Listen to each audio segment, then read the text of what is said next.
School Days is undoubtedly one of the most controversial anime around. It's been out for roughly 10 years, yet it's still the go-to bad anime for a lot of different people. Even the folks who do like the show tend to only really like it for the finale.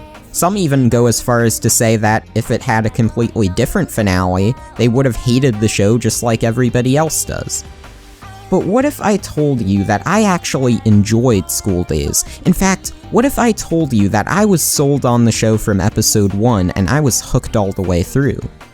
Well, that's what we're covering today.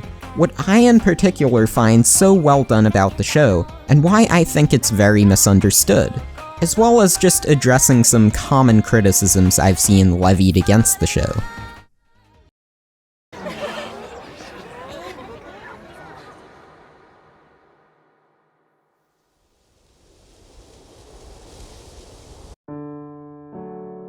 Now, what I think the show does a good job of right off the bat is establishing each of the characters as simple high schoolers.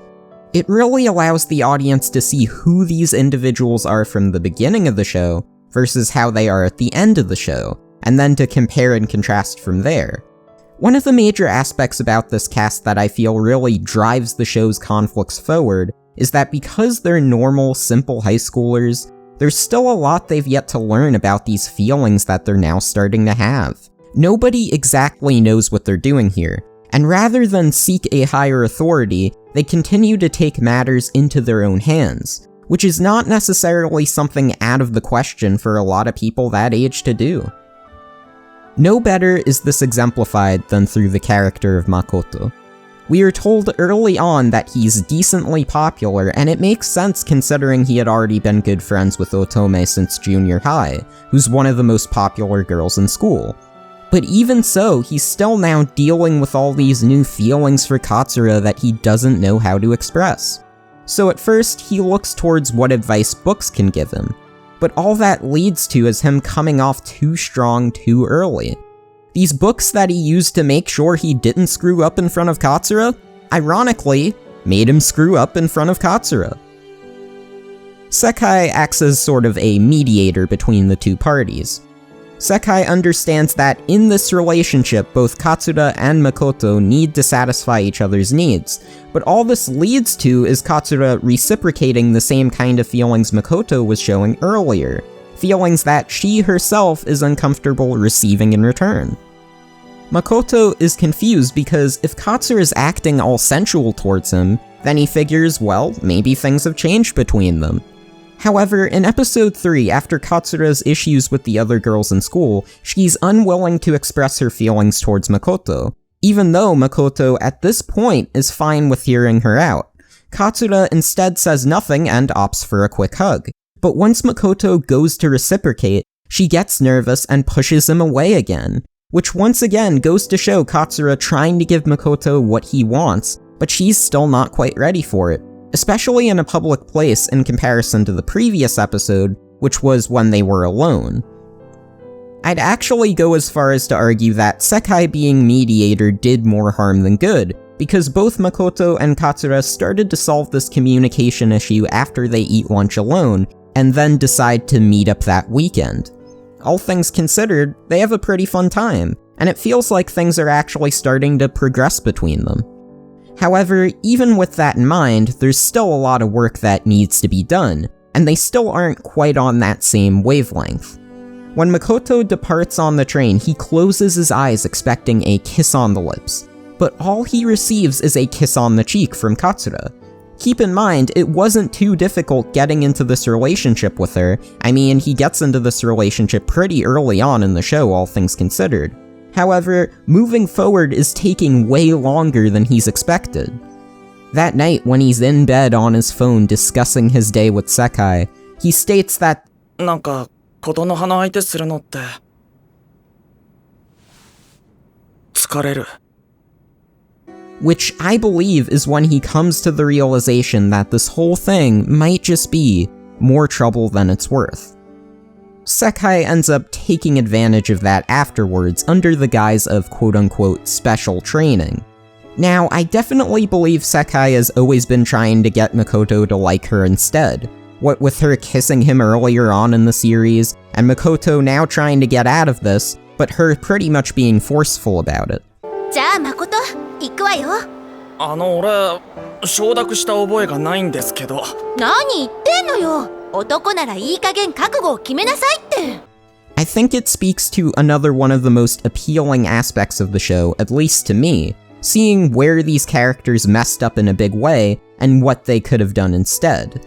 Watching these conflicts escalate and escalate until reaching an extreme boiling point. I believe the scene after the water park in episode 5 to be the first real turning point in what will only result in tragedy. Because Sekai makes a very, very big mistake here. She tries to stick with what's morally right while also being dishonest to him, which is a very poor combination. She tries to push Makoto away from her, telling him to go to Katsura instead. What I think she should have done was been upfront with Makoto about her own intentions, rather than double down on the fact that it was only training. It puts Makoto in a situation where he feels like he doesn't have to choose between one or the other, because to him, one is just training while the other is the actual relationship. Personally, I believe he should have stuck with Sekai the whole way through. They tend to bounce off each other a lot better, as shown with the constant banter the two have throughout the early episodes. Makoto and Katsura really lack that kind of energy. Makoto is very sensual, while Katsura is a romantic. That's not to say that the two never could have worked, but both parties would have to make some major changes that, at such a young age, they might not be willing to make, whereas with Sekai, the changes and compromises would be less major. Things begin to escalate rather quickly after this, and it's through the fault of both Sekai and Makoto. Makoto now lacks any sense of self-control because Sekai is someone who accepts his overly sensual attitude, as opposed to Katsura who would openly push him away. He'll act like this in public, he'll mention it in front of Sekai's friends. It prevents any chance of this being kept hidden. Sekai lies to her friend Setsuna stating that Makoto broke up with Katsura and is now dating her. But even more than that, Sekai feels guilty about doing this to Katsura, yet still fails to be upfront with her about this. She instead succumbs to her own desires time and time again. She makes an attempt to get Makoto to go home with Katsura instead, but all this ends up doing is it reinforces how much Makoto doesn't like Katsura, with Makoto's only solution to this problem being ignore her until she goes away, rather than confronting her honestly because he's afraid of the consequences. This segues into what I believe was a core fault in how Makoto ends up the way he does by the end of the show. Due to the fact that he always gets what he wants and always has options, it robs him of the need to compromise and make sacrifices, which is in very stark contrast to how he was earlier on in the series, where he's reading these magazines and trying to do what he can in order to make this relationship succeed.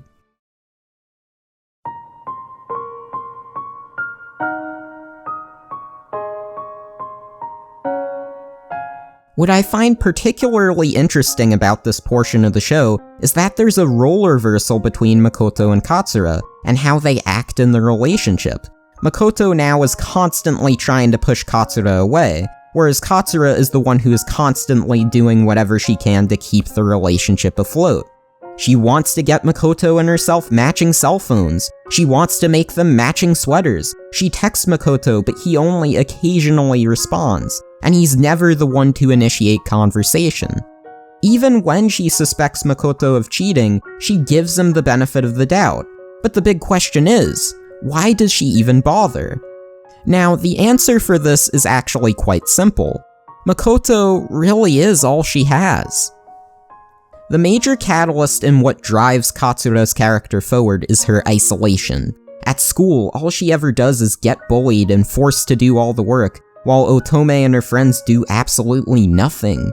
She sits alone at lunch, she stays after school until late interacting with absolutely nobody.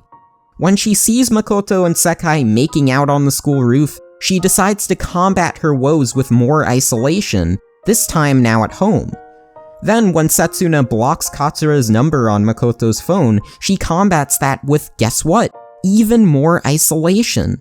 Isolated during gym, isolated on the roof, she can't even enjoy her normal hobbies like knitting anymore, as shown when she makes one mistake and decides to start all over from scratch. This romance has pretty much consumed her life, and she's become dependent on Makoto being there in order for her to maintain sanity. In episode 8, we see Katsura on knees begging to Sekai, trying to get her to leave Makoto alone. She's not going to blame Makoto for his own actions, because in her mind, he still has feelings for her, and it's everyone else that's pulling him away from her. I think it's also very important to note that she comes from a very well-off family and has a rather loving younger sister, because it shows that these things in of themselves don't prevent nor do they delegitimize mental illness. In other words, even if you are potentially privileged, that doesn't mean your problems aren't real. Meanwhile, it's starting to become clear to Makoto that he doesn't know what he wants anymore. If he really didn't care about Katsura, then he would have not minded Setsuna blocking her number, but he genuinely seems displeased with that, and doesn't like being pushed away from her, even going as far as to unblock her number. It's playing with that idea of not knowing what one has until it's gone. And it's not even like Makoto is completely unaware of what he's doing either, because there's an instance later on where he sees all of the texts that Katsura sent him while he was working during the festival, and he feels kinda bad about it. As he rushes to see her, he runs into Otome and gets sidetracked. Before this, he had been away from Katsura so long that he ended up growing fonder of her, and a similar thing happens with Otome at this portion of the show. They were in different classes and never really got much of an opportunity to just hang out like they did back when they were younger kids. Through this interaction, he remembers what he'd missed all this time, and once again succumbs to his own lustful desires. Otome is definitely not too keen on being this second choice to Makoto, but she still ultimately pursues him because she's so dead set on her own goals. Her discussion with Taisuke gives us a very good idea on her own relentlessness in approaching a relationship.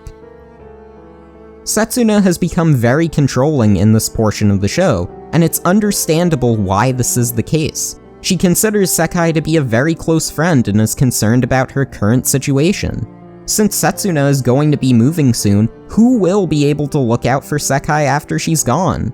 Now, the major issue is that it almost comes off as Setsuna taking too much control.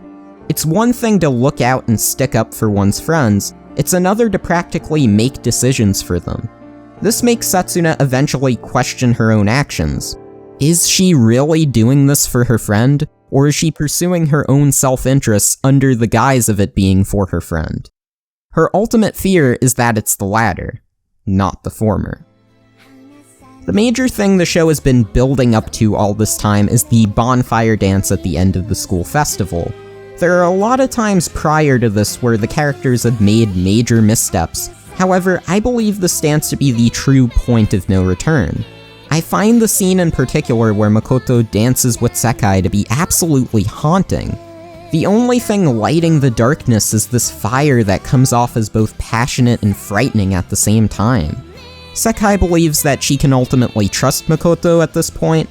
Setsuna is lost in her own internal conflict. Otome is disappointed that she failed to get Makoto to dance with her.